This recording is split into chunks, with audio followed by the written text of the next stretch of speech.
future home to the Paramore and Holden Heights Kids Zone. The Grand Avenue Neighborhood Center will be an incredible resource, place that supports our collective vision for a more equitable Orlando, and also gives some additional unique opportunities. So one example is the Orlando Science Center. Everybody with a science center, raise their hands. They are going to be providing STEM education with the support of NASA here. How cool is that?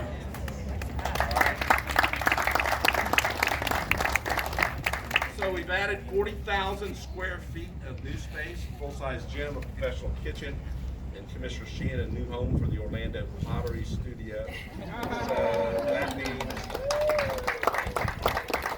we can have everybody from 2 years to 102 years old come and use this facility. So it'll be a great place to bond in this neighborhood. So should all be proud of this facility. You know that I am.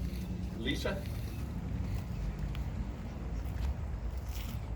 Thank you, Mayor. Before I introduce our next speaker, I want to give a shout out to the former principal of Grand Avenue Elementary who just came in, Mr. Lino Rodriguez.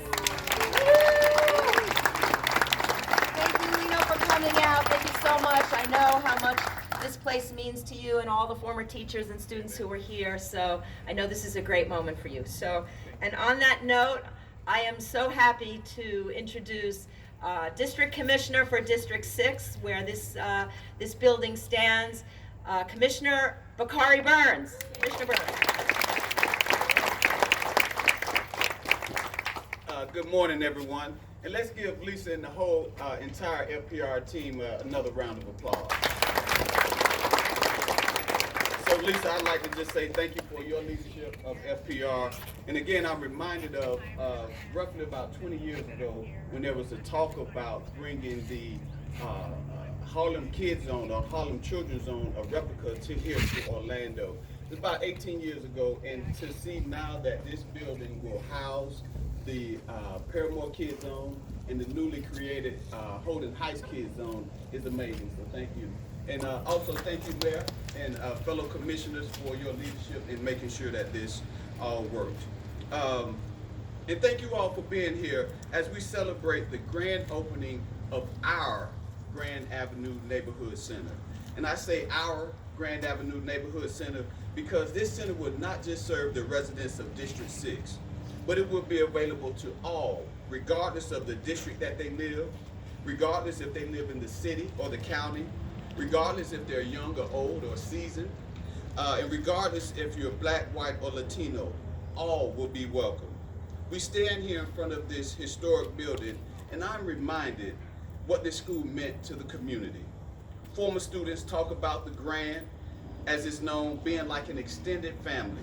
They talk about the caring, the compassion of the teachers and the staff and the support they received when they needed it most.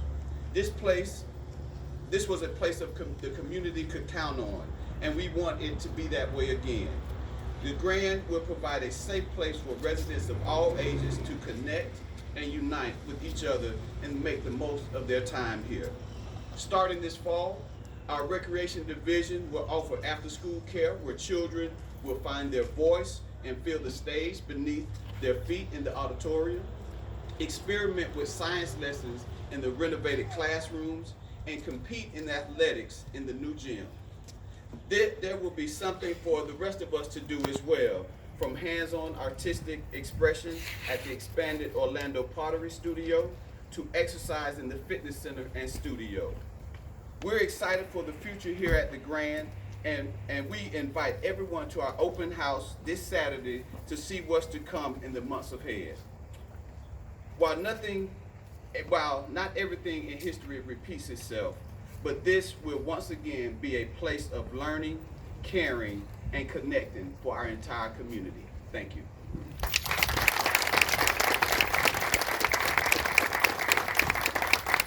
Many thanks, Commissioner Burns. Really appreciate that. And I want to give another shout out. We have some colleagues back there from Claremont who have been following our conversion of the school to a neighborhood center, have been advocating with their local government to do the same thing because like us, they really want to bring services, support, investment in their communities to make a difference like we will be doing here. So welcome, guys. Best of luck. Everybody give them all your luck, you know, everything that you can give them so they get it done over there in Claremont as well. So on that note, I am going to introduce Commissioner Regina Hill, who was up there along with our other commissioners advocating for funding for this, for getting the site from Orange County Public Schools, for keeping the building, expanding the building, and leveraging city dollars to be able to renovate it. And a lot of the kids that reside in her district and the families who reside in her district, because the border is so close, will be using this facility as well. So Commissioner Regina Hill, give her a hand. Thank you, Lisa. And also thank you, Mayor Dyer and Commission and all residents. I remember those long evenings putting this project together and the contractors. So, you know, days like this, as the mayor stated, he said for me not to keep you long. I had about 6 pages, but so I'll keep it brief. You know, I really am. I'm so moved and humbled to see this dream that we had about 4 or 5 years ago come to fruition. You know, this will continue to be a safe space, and it will serve as a beacon of hope, opportunities, and unlimited possibilities for the families and residents, not only for District 5, but 6, and as Commissioner Burns stated, for all residents from the county and throughout. This is going to be a regional community center. I would be remiss to share with you that as a 12th grader, after having all my credits going into 12th grade, I came here as a student aide at Mrs. Boston, which was one of the historical and iconic teachers here at Grand Avenue, as her aide. As I think of young people and all the challenges that they face today, I am reminded of the words of the great American educator, Dr. Mary McLeod Bethune, who penned these words in her last will and testament. I leave you finally a responsibility to our young people. The world around us really belongs to youth, for youth will take over its future management. Our children must never lose their zeal for building a better world. They must not be discouraged from inspiring towards greatness, for they are to be the leaders of tomorrow. Dr. Bethune went on to say, we have a powerful potential in our youth. We must have the courage to change old ideas and practices so that we may direct their power towards good ends. In the coming months, we will open programs, as stated before, here that will positively impact this community and abroad. We've expanded our Kids Zone, as you heard, from Paramore into Holden Heights. And I'm excited, Mayor, because of your leadership and forward thinking with these zones.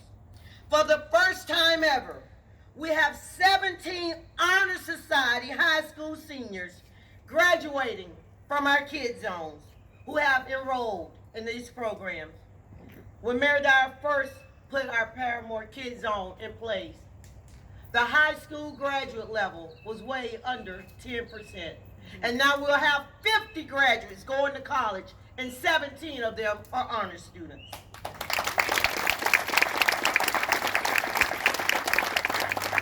Our Cradle to Career pipeline includes the Baby Institute, page 15, and the list goes on with community partners, along with student advocates that not only keep kids on track to graduate high school, but help them find their place after that in college, trade schools, and the military. Teens will have access to our youth employment program, where they receive job placement as well as financial literacy and soft skills training. Our programs will also assist families in finding assistance who are facing economic instability in times such as this. So yes, the Grand is now grander. And once again, it's a place where all can thrive, work, live, and play. And even play in the clay. Enjoy.